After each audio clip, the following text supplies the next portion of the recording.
Hello everyone, today I am going to tell you about achievement test report file यानी कि ATR file of teaching of integrated sciences.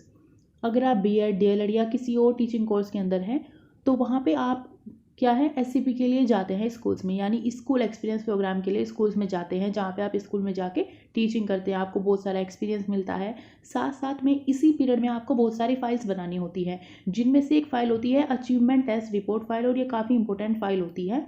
तो आज इस video की help से आपको पता चलेगा कि अचीवमेंट टेस्ट होता क्या है और कैसे अचीवमेंट टेस्ट रिपोर्ट पूरी प्रिपेयर की जाती है। मैं आपको पूरी एक सैम्पल फाइल दिखाऊंगी, आप उसकी हेल्प से अपनी फाइल प्रिपेयर कर सकते हैं।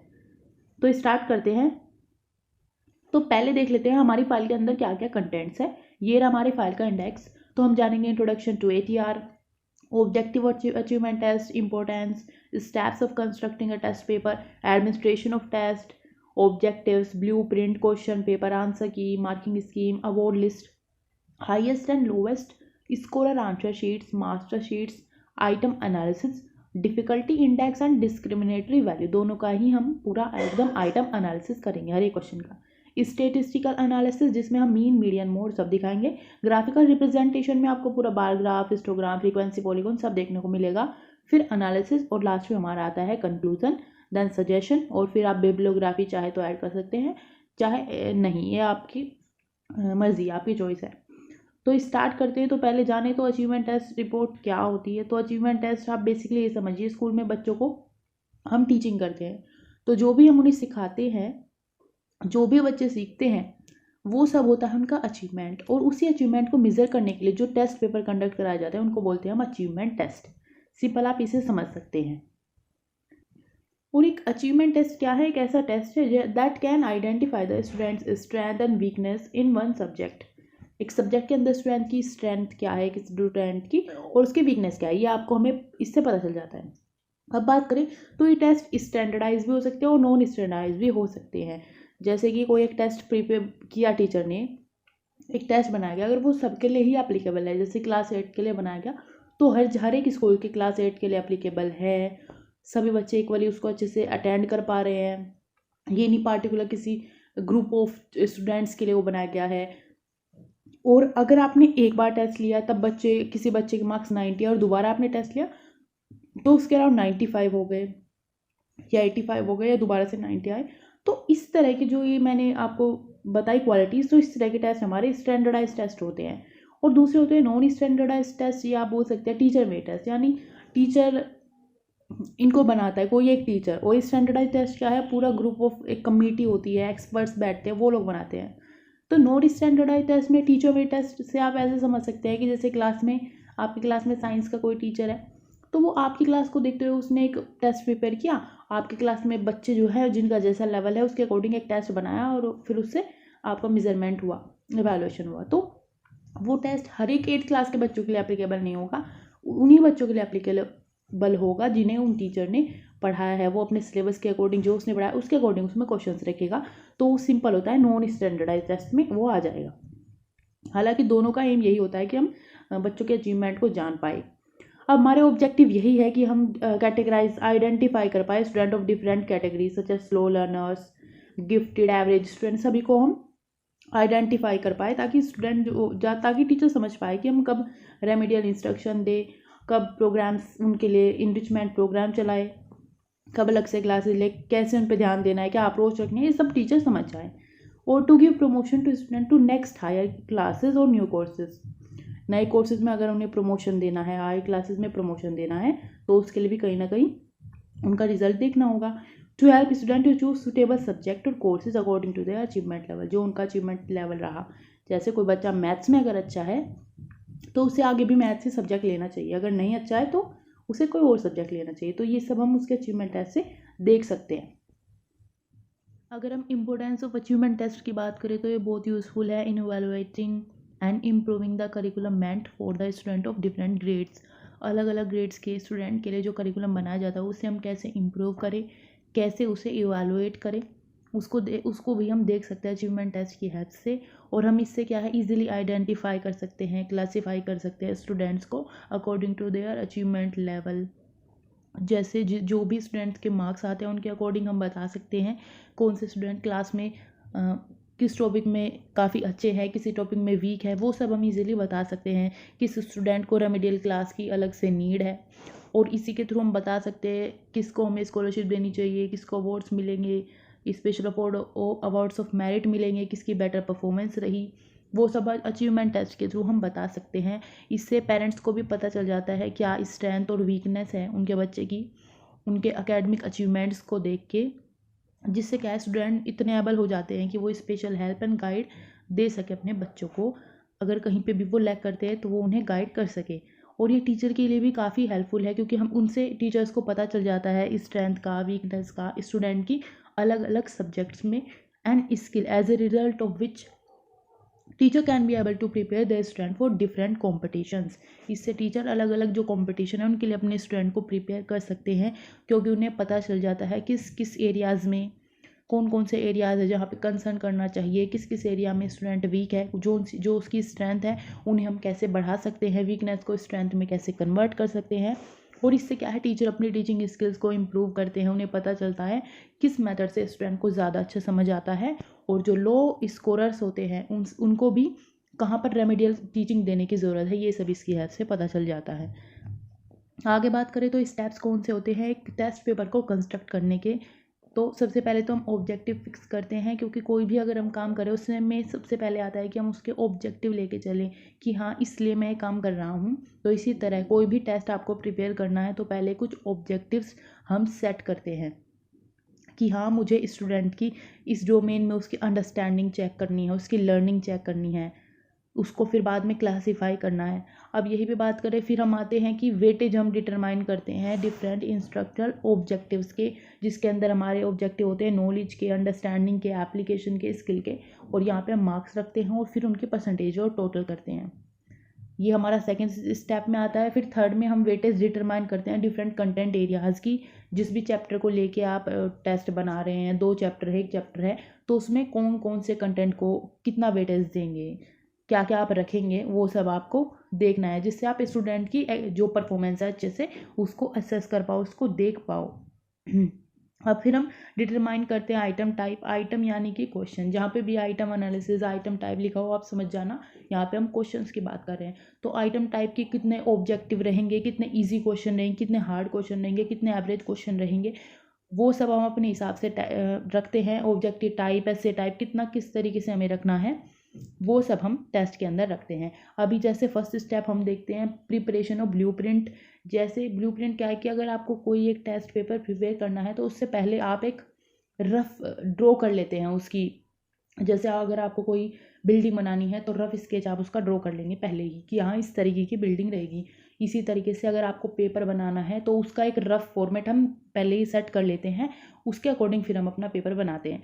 तो इसी तरह एक ब्लूप्रिंट बनाया जाता है। अब यहाँ पे आप फॉर्मेट देख सकते हैं ब्लूप्रिंट का। इसके अंदर क्या क्या लिखे रहे हैं, हमारे एग्जाम है, सब्जेक्ट है, यूनिट है, क्लास है, मैक्सिमम मार्क्स है, टाइम है, ये सब है। फिर हमारी जो यूनिट्स है, control and coordination, how do organism reproduce, in 2 units से हम पेपर बनाने जा रहे हैं। तो नॉलेज के 20% रखेंगे, अंडरस्टैंडिंग को 40%, एप्लीकेशन के 20% क्वेश्चन, स्किल के 40%, और फिर हम यहाँ पे टोटल कर देंगे।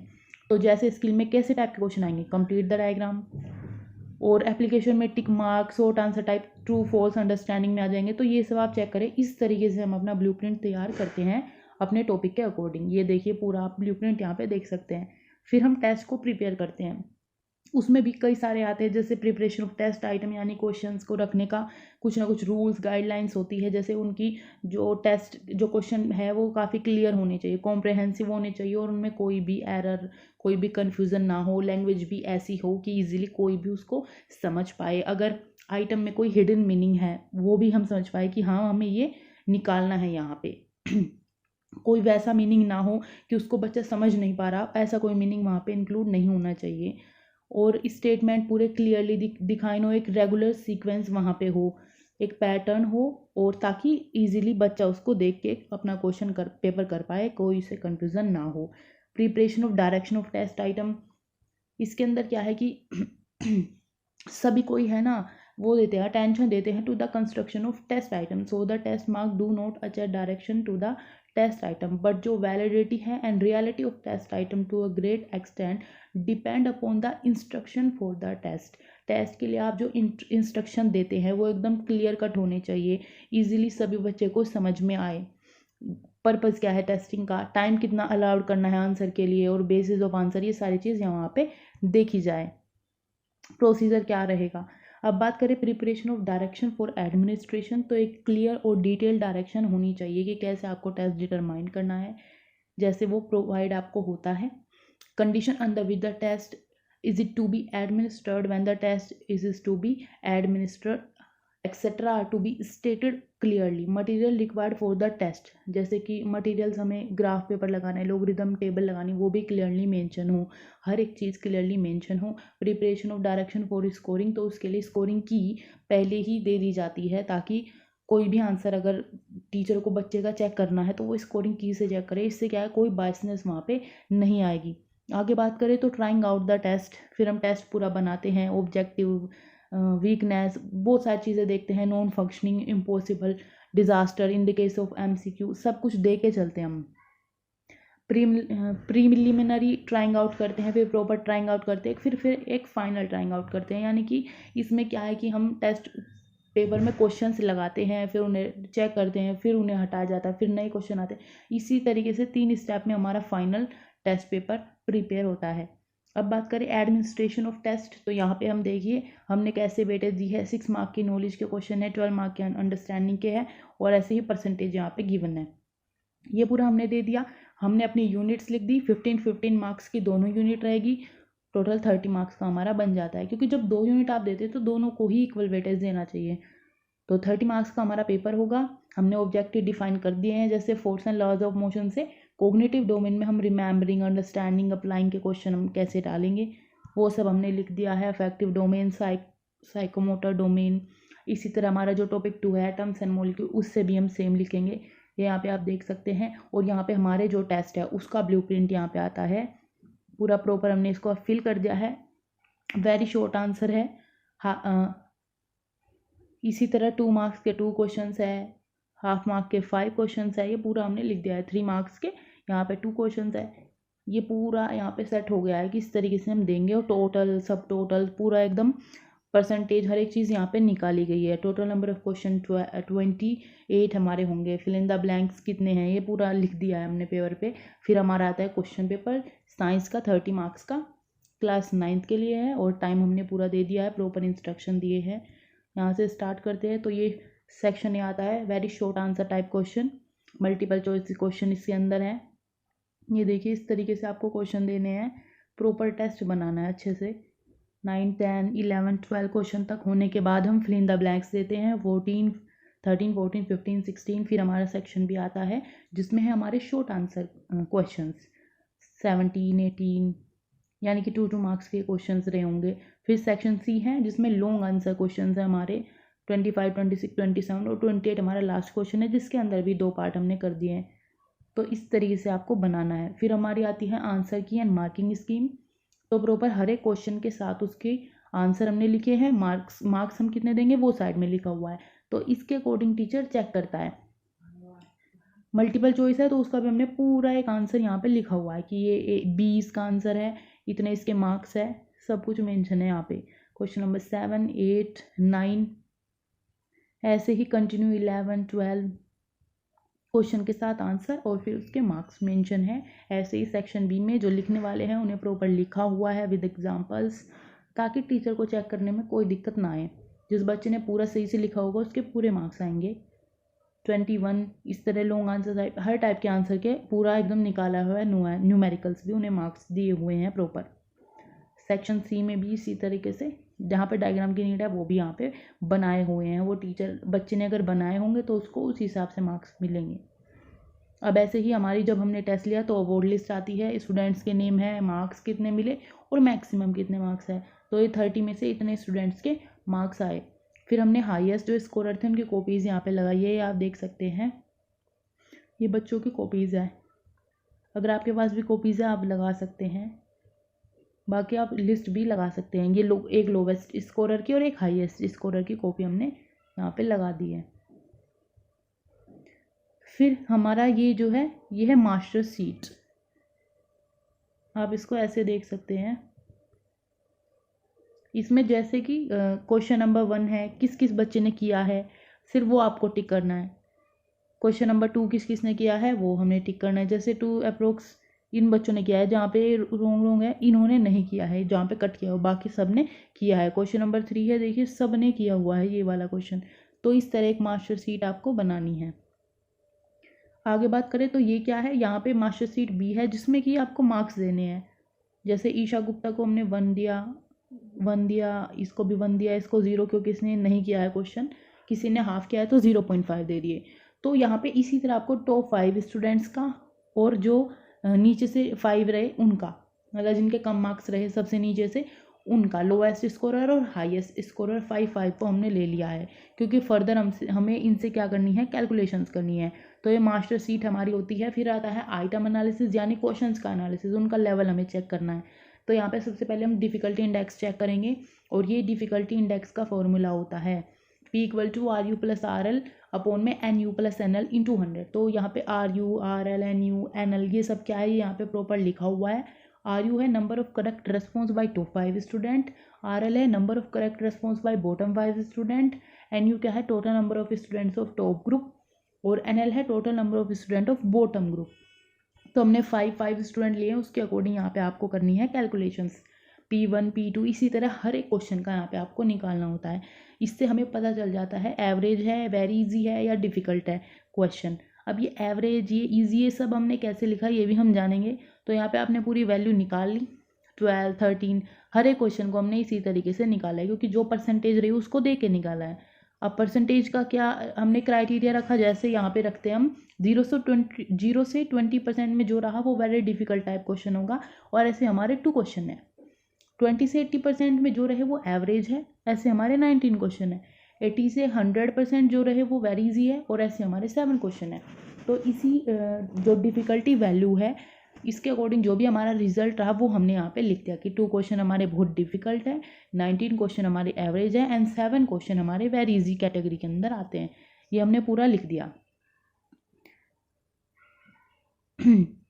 जिसके अंदर हमने कहा है कि हमने 9 क्वेश्चन को यहाँ पे हम रिजेक्ट कर सकते हैं, क्योंकि 9 क्वेश्चन कैसे है, जिसमें 7 क्वेश्चन तो वेरी इजी है और 2 क्वेश्चन वेरी डिफिकल्ट है, क्योंकि हमारे एग्जाम में कोई भी वेरी इजी या वेरी डिफिकल्ट क्वेश्चन नहीं होना चाहिए। तो यहाँ पे जो पेपर हमने बनाया उसमें हम 9 क्वेश्चन को रिजेक्ट कर सकते हैं, बाकी सारे क्वेश्चन हमारे सही है, क्योंकि वो एकदम नॉर्मल लेवल के क्वेश्चन है। अब बात करें डिस्क्रिमिनेटरी वैल्यू की, तो ये भी हम निकाल सकते हैं। आप चाहे तो दोनों, चाहे ये एक निकाल सकते हैं। तो डिफ़िकल्टी वैल्यू वैसे निकाल दी काफ़ी है, बट डिस्क्रिमिनेटरी वैल्यू के लिए भी आप देख सकते हो। इसका फॉर्मूला होता है RU - RL अपॉन में NU। RU होता है number of correct response by top 5 students, RL होता है number of correct response by bottom 5 student, NU होता है total number of student of top group, जो कि हमने 5 लिए ही हुए हैं।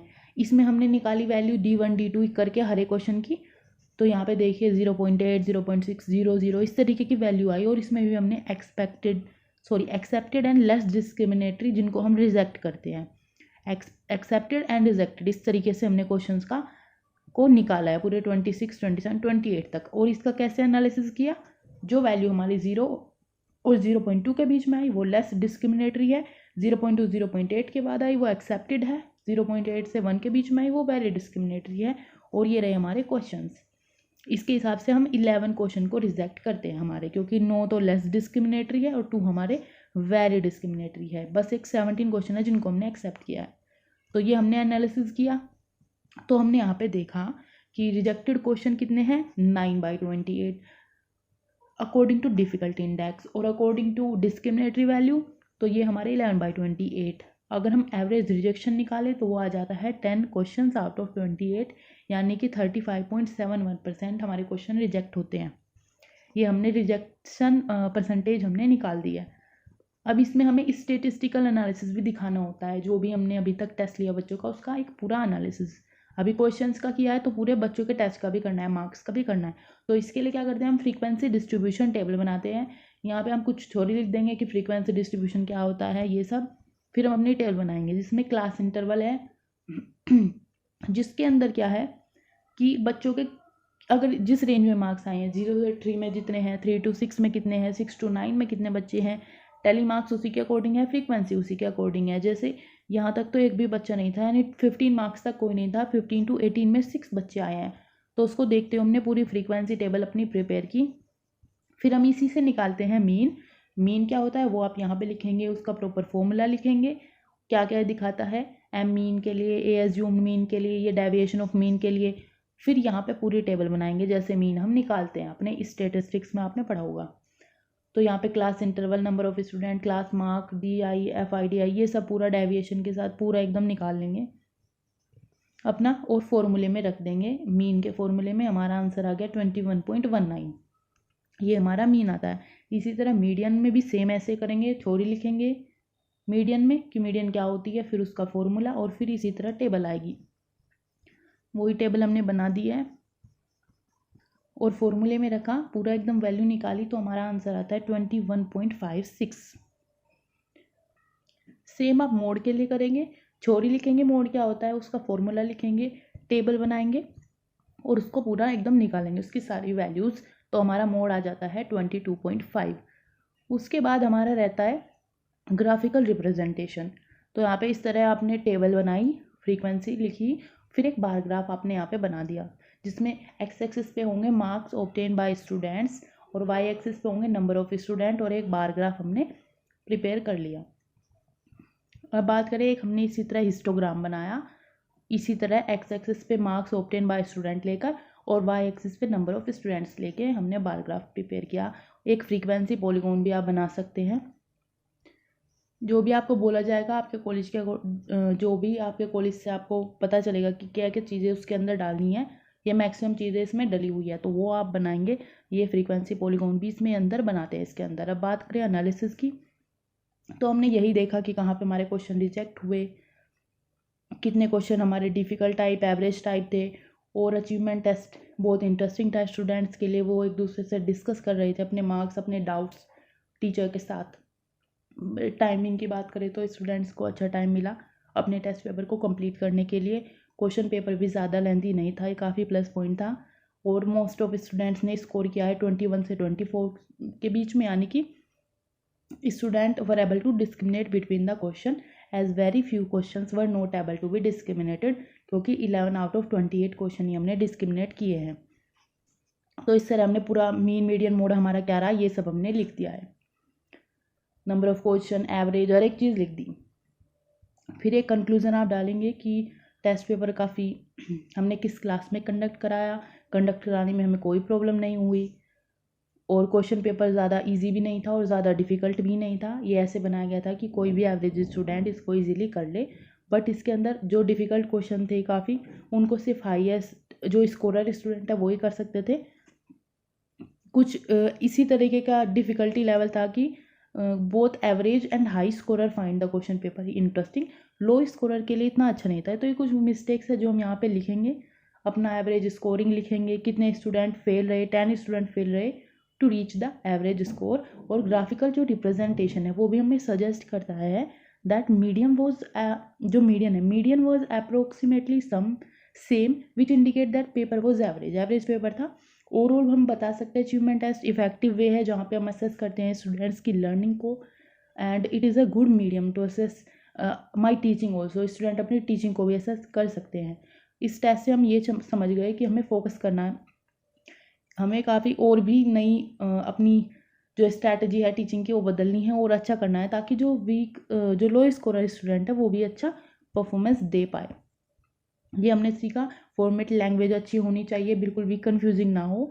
सजेशन हम यही दे सकते हैं कि क्वेश्चन पेपर इस तरीके का हो, ज़्यादा से ज़्यादा थिंकिंग एबिलिटी यूज़ हो स्टूडेंट के लिए, क्योंकि कुछ ही क्वेश्चन इसमें वेरी डिफ़िकल्ट थे और कुछ जो है वो वेरी इजी थे, तो वो चीज़ हमें देख के चलनी है।